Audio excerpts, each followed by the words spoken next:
நான் ஒத்துக்கிறேன். அதுல ஓரளவுக்கு நீதிபதி சொல்றது தவறு. ஓரளவுக்கு அதில் சில நீதிபதிகள் ராஜினாமா செய்து விட்டே வந்தார்கள்.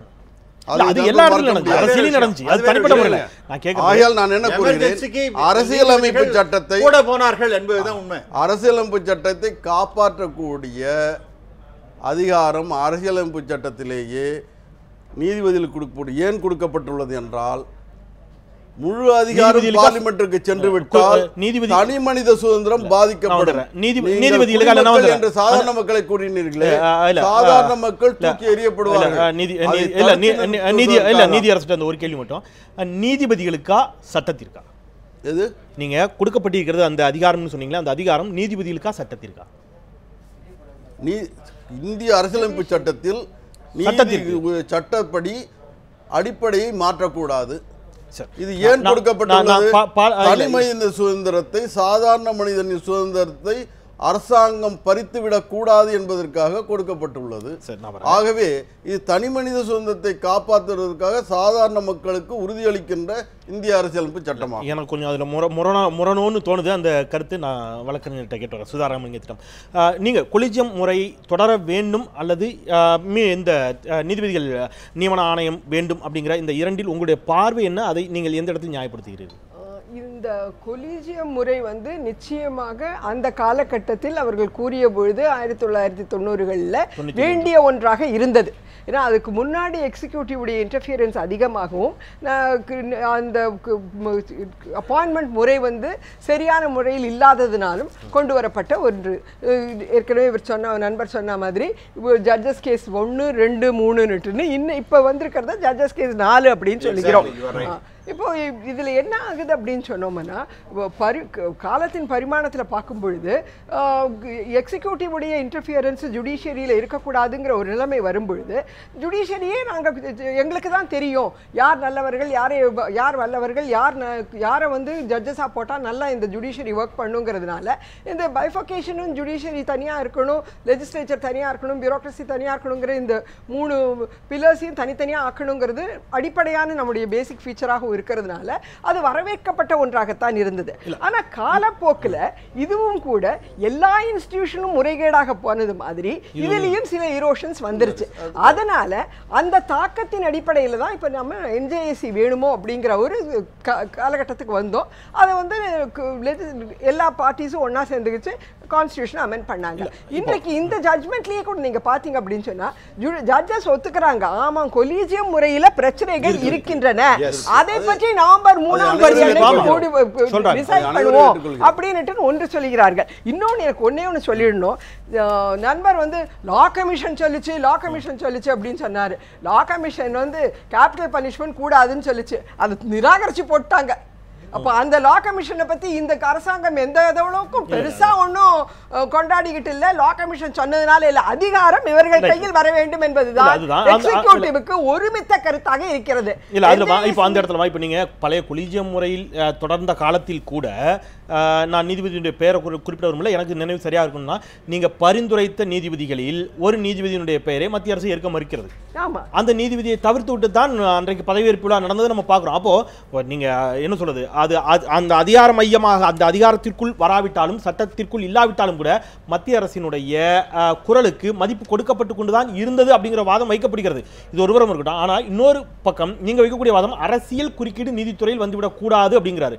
நான் கேட்கிறேன், நீதிபதிகள் அரசியலுக்கு அப்பாற்பட்டவர்களாகவே இருக்கிறார்களா அப்படிங்கிற ஒரு கேள்வி வருது. பல நீதிபதிகள் ஓய்வு பெற்ற பிறகு ஒரு அரசியல் கட்சியின் சார்பில் கொடுக்கக்கூடிய பதவிகளில் அமரக்கூடிய கட்சியில் நம்ம பார்க்குறோம். அப்போ நீங்க நீதிபதியாக அவர் இருக்கின்ற காலத்தில் அரசியல் பார்வையற்று சாதி இன மதத்திற்கு அப்பாற்பட்ட ஒரு பணியாற்றினாரான்னு மட்டும்தான் நம்ம பார்க்க போறோம். அது அவருடைய செயல்பாடை வைத்து நம்ம முடிவுக்கு வர வேண்டிய விஷயம். இதுல நீதிபதிகள் தங்களுக்கு வேண்டியவர்களை மட்டுமே நியமிப்பார்கள் அப்படிங்கிற வாதத்தை எப்படி உங்களால் தவிர்க்க முடியும்? நிச்சயமாக அரசியல்வாதிகள் அந்த பார்வையில பாக்குறீங்களா? அப்ப நீதிபதிகளும் அந்த பார்வையில பார்க்கப்பட வேண்டியவர்கள் தானே. எல்லாம் எந்த ஆர்கனைசேஷன் இருந்தாலும் அதுல சின்ன ஃப்ளாஸ் இருக்க தான் செய்யும். To be human itself is imperfect அப்படி. அப்ப ஒரு செக் அண்ட் பேலன்ஸோட போறதானே இந்திய ஜனநாயகத்துடைய பலம். ஆனா அந்த செக் அண்ட் பேலன்ஸ் யார் மூலமாக வேணும், எந்த அளவுக்கு வேணும்ங்கிறது தான் இப்ப பிரச்சனையாக இருக்கிறது. சோ இந்த செக் அண்ட் பேலன்ஸ் வேணும்ங்கிறதுனால தான் நவம்பர் 3ஆம் தேதி அன்னைக்கு நம்ம திருப்பி கூடுவோம் அப்படின்னு சொல்றாங்க. நாங்க இந்த கான்ஸ்டிடியூஷனல் இதை ஒத்து போகாது, இதை வந்து நாங்க ஸ்ட்ரைக் டவுன் பண்றோம்னு சொல்லுகின்ற அதே நேரம் நேரத்தில் எங்களுடைய முறை வந்து அப்படியே முறைகேடுக்கு அப்பாற்பட்ட ஒன்று, நாங்கள் எல்லா விதத்திலையும் கரெக்டாக இருக்கோம்னு அவங்க சொல்லலை. அதனால அந்த வரைக்கும் என்னையை பொறுத்த வரைக்கும் இது வந்து ஓரளவுக்கு பேலன்ஸ்டான லுக்காக தான் நான் பார்க்குறேன். நாம அடுத்த சுற்றுகளுக்குள் அதில் இருக்கக்கூடிய இந்த நீதிபதிகள் நியமன ஆணையத்தில் இருக்கக்கூடிய விவகாரங்களை பற்றி பேசலாம். ஒரு தலைமை நீதிபதி, அதற்கு அடுத்த 2 நீதிபதிகள், அவர்களுக்கான வீட்டோ பவர், இவையெல்லாம் இருக்கின்ற பொழுது அது எப்படி அரசியல் குறுக்கீடு இருக்கும் அப்படிங்கிற கேள்வி வைக்கப்படுகிறது. நம்ம அடுத்த சுற்றில் அதில் பயணிக்கலாம். அடிப்படையில் நம்முடைய பரஞ்சோதி அவர்கள் ஒன்றை குறிப்பிட்டார். முற்றிலும் முரண்பட்டு நிற்கக்கூடிய காங்கிரசும் பாஜகவும் இந்த விஷயத்தில் மட்டும், இதை தாண்டி நிறைய விஷயத்தில் நீங்க ஒருங்கிணைந்த பார்வையோடு ஒருமித்த பார்வையோடு பயணிக்கிறீங்க, அது வேற விஷயம். இந்த விவகாரத்தில் அரசியல் குறுக்கீடு வந்துவிடக்கூடாது அப்படின்னு ஒரு நீதித்துறையின் சார்பில் வைக்கக்கூடிய அச்சத்தை நியாயமற்ற அச்சம் அப்படின்னு சொல்லக்கூடிய நிலைமையில தான் இந்தியா இருந்து கொண்டிருக்கிறதா? இதற்கு முன் வந்த தீர்ப்புகள், இதற்கு முன் எடுக்கப்பட்டிருக்கக்கூடிய நடவடிக்கைகள்லாம் அவ்வாறு தான் இருக்கிறதா? அது முற்றிலும் தவறு. எந்த ஒரு அரசியல் அமைப்பும் வந்து குறுக்கீடு என்பது முற்றிலுமாக ஏற்றுக்கொள்ள முடியாது. ஆனால் இருக்கிறது, அதுவும் ஏற்றுக்கொள்ளக்கூடிய விஷயம். இந்த கொலிஜியம் சிஸ்டம்ல கூட அரசியல் தலையீடுகளும் அரசியல் கட்சியை சார்ந்தவர்கள் கூட நீதிபதிகளாக இருக்கிறார்கள். அரசியல் கட்சியிலிருந்து ரெக்கமெண்ட் செய்யப்பட்ட நபர்களும் வந்து நீதிபதிகளாக இருக்கிறார்கள். அதாவது கொலிஜியம் சிஸ்டம் வந்து பெஸ்ட் சிஸ்டமா இல்லை இந்த நீதிபதி ஆணையம், அந்த நீதிபதி நியமன ஆணையம் இது பெஸ்ட்டா அப்படின்றத விட ரெண்டுத்துல எதிர்பார்க்கறது என்னன்னா டிரான்ஸ்பரன்சி தான், வெளிப்படைத்தன்மை தான். ரெண்டுமே எதிர்பார்க்கும். இந்த கொலிஜியம் சிஸ்டம்லேயே வெளிப்படைத்தன்மையும், எதுக்கு வெளிப்படைத்தன்மை வேணும்னு ஒரு நீதிபதி, கடைசி மனிதன், கடைசி விளிம்பில் இருக்க ஒரு மனிதன் வந்து எங்க கடைசியான இடத்துக்கு போறான் தன்னோட நீதியை தேட, நீதிமன்றத்துக்கு தான். அந்த நீதியை வழங்குகின்ற ஒரு நீதிபதி ஒரு ஆனஸ்டாவும் ஒரு இன்டெகிரிட்டியோடவும் பெரும்பாலும் கடைசி நீங்க சொன்ன கடைசி மனிதன் நீதித்துறை நாடி செல்வதே அரசியல்வாதிகளுக்கு எதிராகத்தான். அப்ப அவர்களுடைய தலையீடு இதுல இருந்தா அவன் எப்படி நம்புவான்?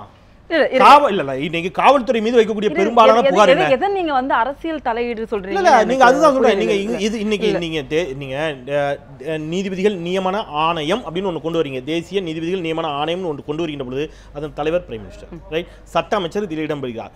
எதிர்க்கட்சி தலைவரையும் நீங்க அதில் சேர்த்துக்கிறீங்க. செந்தில், நீங்க ஒரு விஷயம் பாருங்க, இன்னைக்கு அரசுல வேலை செய்கின்ற நபர்கள் எல்லாம் வந்து ஒரு டிஎன்பிஎஸ்சி மூலமா செலக்ட் பண்ணப்படுறாங்க. இப்போ ஐஏஎஸ் ஐபிஎஸ் ஆஃபீஸர் யூபிஎஸ்சி மூலமா செலக்ட் பண்ணப்படுறாங்க. ஒரு நீதிபதிகள் வந்து செலக்ட் பண்றதுக்கு அதுக்குன்னு ஒரு கமிட்டி இருந்தா அவங்க வந்து அதை மானிட்டர் பண்ணுவாங்கன்றது தான்.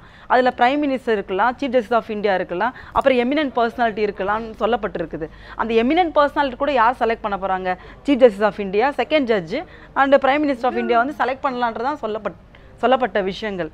அந்த எமினன்ட் சுதா இல்ல என்னோட கேள்வி அதுல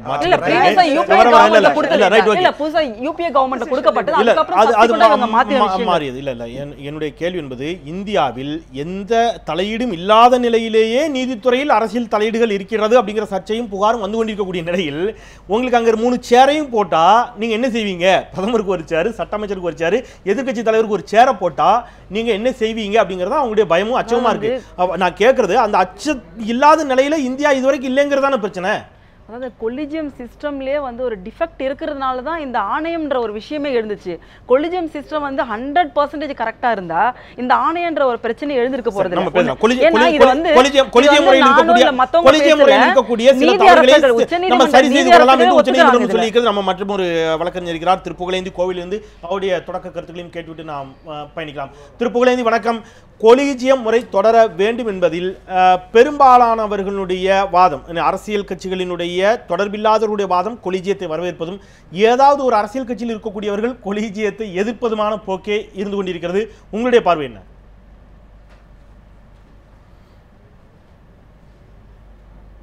இதை பொறுத்தளவில் இந்த கொலிஜியம் சிஸ்டம் ஏன் வேணான்னு அவங்க சொல்கிறாங்கன்னா, நீதித்துறையை அரசியல்வாதிகள் தங்களுடைய கட்டுப்பாட்டுக்குள் கொண்டு வருவதற்கான முயற்சி தான் இது. ஏனென்றால் கொலிஜியம் சிஸ்டத்தில் சில குறைபாடுகள் இருக்கிறது. அது இருக்கிறது என்பதற்காகவே அதை முற்றுமாக நீக்கிவிட்டு முழுக்க அரசியல்வாதிகள் தங்களுக்கான ஒரு நீதித்துறையை தங்களின் கட்டுப்பாட்டுக்குள் கொண்டு வருவதற்கான ஒரு வேலையை அவர்கள் செய்கிறார்கள். அப்படி செய்யும் பட்சத்தில் கண்டிப்பாக நீதித்துறை சாமானிய மக்களுக்குரிய தீர்ப்பு இல்ல தீர்ப்பு திருப்புகழேந்தி கிடைக்காது. அதான் நான் சொன்னேன். கண்டிப்பாக நம்ம அடுத்த சுற்றுல அதான் பயணிக்க போறோம். அந்த கேள்வி இல்ல திருப்புகழேந்தி அதிகாரத்தில் இல்ல அவர்களுக்கு வீட்டோ பவர் கொடுக்கப்பட்டிருக்கிறது ஒரு தலைமை நீதிபதி, அதற்கு அடுத்தது 2 நீதிபதிகள் இருக்கிறார். அவர்களுக்கான வீட்டோ பவரை அவர்கள் பயன்படுத்தலாம் அப்படிங்கிறதும் அங்க அந்த ஷரத்தில் குறிப்பிடப்பட்டிருக்கிறது. நீங்க இவர் நீதிபதியாக நியமிப்பதற்கான தகுதியை இன்னும் பெறவில்லை என்று அந்த நீதிபதிகள் நினைத்தார்கள் என்றால் அவருடைய வீட்டோ பவரை பயன்படுத்தலாம். நீங்க முற்றிலுமாக இது வந்து இந்த நம்ம விஜிலன்ஸ் கமிஷனரை நியமிக்கிற மாதிரியோ அல்லது தேர்தல் ஆணையரை நியமிக்கிற மாதிரியோ ஆட்சியாளர்கள் மட்டுமே தனித்து முடிவெடுக்கக்கூடிய விஷயமாக இல்லை. மொத்தம் 6 சேர்னு சொன்னால் அது இந்த 6ல் 3 சேரு நீதிபதிகளுக்கு கொடுக்கப்பட்டிருக்கிறது. இதில் எந்த இடத்துல முற்றிலும் அவர்களுக்கான அதிகாரம் அவர்கள் கையில் கொடுக்கப்படும் நீங்கள் நினைக்கிறீங்க?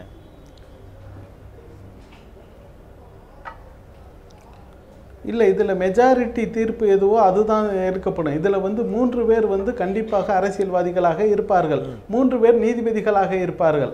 ஆகவே வந்து அரசியல்வாதிகள் தங்களுடைய நபர்களை நீதிபதிகளோடு சமரசம் வைத்துக்கொண்டு யாரையாவது ஒருத்தரை வந்து நீதிபதி ஆக்குவதற்கான முயற்சி கண்டிப்பாக நடக்கும். சரி, ஆகவே வந்து இது முழுக்க முழுக்க அரசியல்வாதிகள் நீதித்துறையின் மீது அடிப்படை மக்களுக்கு அடித்தட்டு மக்களுக்கு கூடிய நம்பிக்கை குறைபாடுகள் இருக்கிறது. சரி, அதை நம்ம பேசலாம். அந்த குறைபாடுகள் என்ன, அதை தவிர்ப்பதற்கு என்ன செய்யலாங்கிறத பேசலாம். ஒரு சிறிய இடைவேளைக்கு பிறகு நம்ம தொடரலாம். சமூகம் சார்ந்த ஆளுமைகள் 2 பேருக்கு அங்கே இடமளிக்கப்படும் என்று இருக்கிறது. அந்த சமூகம் சார்ந்த ஆளுமைகளை தேர்ந்தெடுப்பதற்கான அதிகாரம் பிரதமருக்கும் எதிர்க்கட்சி தலைவர்களுக்கெல்லாம் கொடுக்கப்படுகிறது. அவர்களுக்கான வரையறை எதுவும் தெளிவாக வகுக்கப்படவில்லை அப்படிங்கிற வாதம் தொடர்ந்து வைக்கப்படுகிறது. சமூகம் சார்ந்த ஆளுமைகளாக இவர்கள் யாரையெல்லாம் பார்ப்பார்கள் என்று நமக்கு ஏற்கனவே தெரியும். இது போன்ற சிக்கலால் தான் இது எதிர்க்கப்படுகிறதா? பேசலாம் ஒரு சிறிய இடைவேளைக்கு பிறகு.